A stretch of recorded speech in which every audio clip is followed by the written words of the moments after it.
How you doing, everybody? I haven't shot a video in a little minute. The last time y'all probably seen a video about me, there was a teal green wide low Corvette sitting right beside me. So that car has moved on. I'm kind of gonna get into a little bit about what happened with that car. Um, I'll just go through like a little scenario of like exactly how I end up transitioning. I try to make the video about maybe 5, 10 minutes. Hopefully, because most people over 10 minutes they lose, I guess, attention on YouTube. I'll get them many views anyway, but the people that do look at these videos seem to find the information very useful. So here we go. So I was selling the Corvette the last time video I had. If I was selling it, not selling it, I was up in the air about it. I wasn't getting any calls, at least not any that was serious enough for me to take very serious. Thank you for the people that did call. The offers just weren't good enough for me to decide to get rid of the car. That's how that kind of went. So I forgot to take the ad down. One day I was just moseying around. I thought I was not gonna sell the car. I ended up getting an offer for the car. So I figured I would entertain it. It was pretty late at night. The guy came. He was very serious. He showed me some money. It was a reasonable enough offer for me to walk away from the car. The car started getting to a point where my work schedule and the progression of what I expected myself to take that car to the next level, I just was not able to do or commit to it. I had taken the car as far as I was willing to take it, with my own wrench and financially, and I just didn't feel like I was getting in return what I wanted for the type of situation I was in. I could have sat it down for like a couple of years or a year or two and just swapped the motor in it and did it. But I want to drive competitively a lot sooner. So I just decided the best situation for me to do would just be to sling the car and just pick up something else or take some time off for a little while and just focus on work or whatever the case may be. So I just kind of wasn't comfortable with spending another 5 to 7, 10 grand, whatever, to make the car what I wanted to be and the type of motor that I wanted. I didn't want a half-ass motor, honestly. I wanted something that was a lot faster, a lot quicker than what I was doing, especially since I was already in the market of trying to compare everything to a GT350, because that's kind of what I want, like a high revving V8 or a car that can be competitive right off. In so many words. So I gave away the car with like a ton of stuff, suspension, what have you on it, bars and everything, van steel. The suspension I gave on it was kind of like it was worth a good deal of money. It was worth a good deal of the value of the car. So I hope the next owner of the car really enjoys it. It was great for me. My advice: if you have a Corvette, don't cheat yourself and try to do lowering bolts and leaf springs and all that. It's definitely worth it to spend the money on the coilovers. It really brings those cars alive, honestly.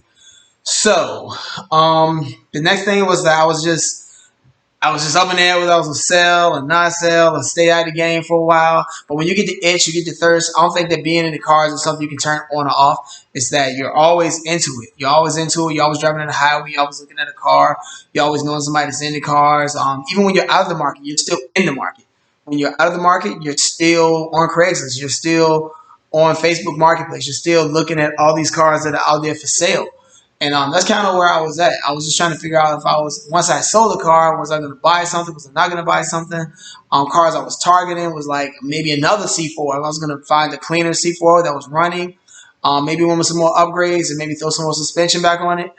And just become competitive right off. Was it going to be a C6, a C5, 350Z? The oddest one that I was looking at, though, was one that most people wouldn't think I would be looking at because of the jokes and the things that I do all the time, was that I was actually looking at a Honda S2000 because the motor's actually very high revving. It's very simple to work on. The car is a it's decent weight for its size, short wheelbase car, rear wheel drive, ton of aftermarket support, and I actually had an Acura RSX Type S 6-speed a long time ago, like maybe like 2004 or something.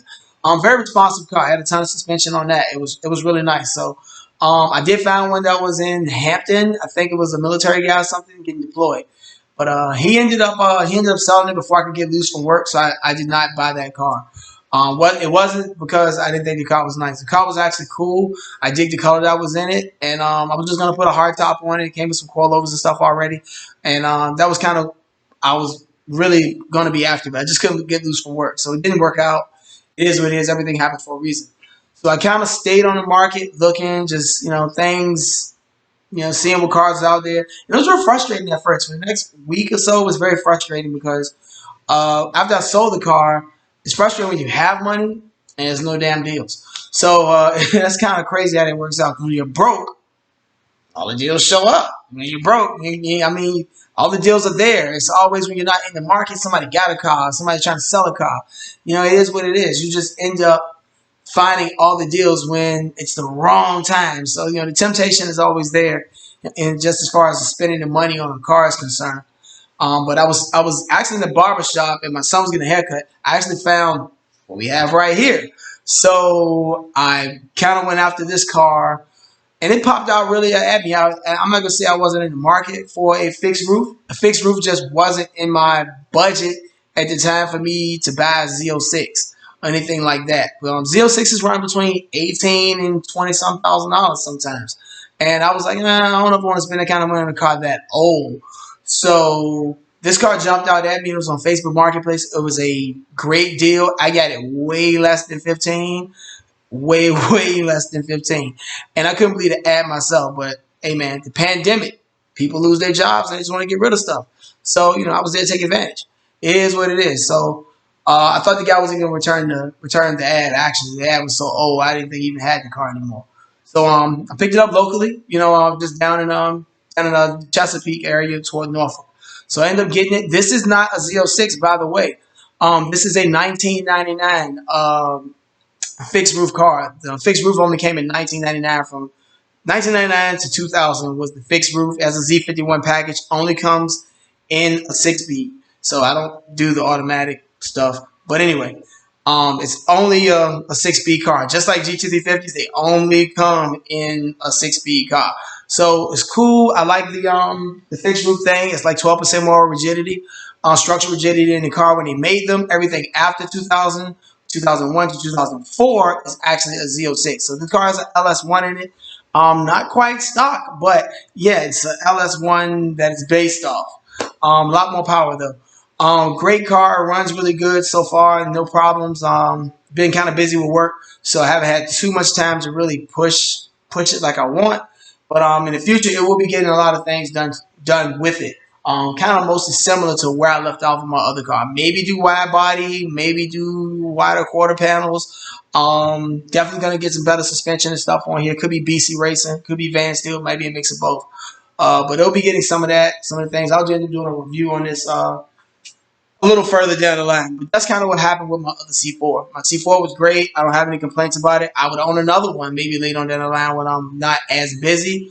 But this car actually fit the criteria of what I wanted. What I actually was looking for at the time. Rear wheel drive. I'm kind of like a stickler for buying cars. So like buying cars for me is really tough because I'm so picky. I don't like framed windows. I like windows that aren't like in a fixed frame. So the windows have to be on a frameless setup on the door. I prefer the gas tank to be on the driver's side. So when you pump gas, you get away from your car. Nobody trying to steal your car. Nobody trying to approach you. I only dealt with my C4 because the gas tank was actually there instead of on the actual passenger side. So the cars have to be rear wheel drive, and for me, they also have to be sticks always. I just am not into PDK. I'm not into paddle shifting. I'm not into automatics. If it's got 3 pedals in the Ford, if it's got 2, I think it's an automatic. I don't care how fast it is. I don't care whatever it is. It's just a person's opinion. Everybody has their own thing. That's kind of my thing. I just always grew up seeing my dad drive sticks, so I'm probably never going to convert. That's unless my legs stop working or something. As long as my legs work, I'm probably going to drive a stick. I can tell you that now. I just don't do it on my daily drivers. But for these play cars, there's always going to be a stick. So, I kind of wanted something like that. The V8 cities are cool. It's it has a little more tuning ability. I'm not going to say anything bad about the LT1. The LT1 has tuning ability out there too. The LS1, LS2, 6, whatever, 3, all the way up to 7 or whatever. All those cars have great tunability. And most tuners, they work with them fairly easy, and most of the guys these days work with them, and they're easy to replace. You can get them out of junkyards or Silverados, trucks, or what have you if something goes wrong with it. All that stuff is all over the place. So, cool. I wasn't really looking for one, but it jumped out at me at the time to get a fixed roof, and these are 3,100 pounds, just like the Z06. So definitely on the lighter side. Steering is really, really light. The turning is excellent. I like to say that the car doesn't creak or rattle or anything like most Corvettes do. It's very, very stiff with the structurability of the roof. So I enjoyed it. It's really wide in the back. Not too far from where I left off at. So that's kind of like an explanation of what happened to my other C4. And I just kind of jumped up into a C5. That's all it really was. Not really mad at the car. I hope the next person enjoys it. I just couldn't take it to the next level, and it just bothered me really spending that kind of money when I knew I could have just add a couple more thousand to it and just sling the car and just end up buying something else that was just as competitive. So I'll do a full review on this at some other time, but I just wanted to drop another video in. Hope you guys are being safe with the quarantine and all that, attending some car shows whenever you can, just being safe. Till next time, see you guys later. Peace.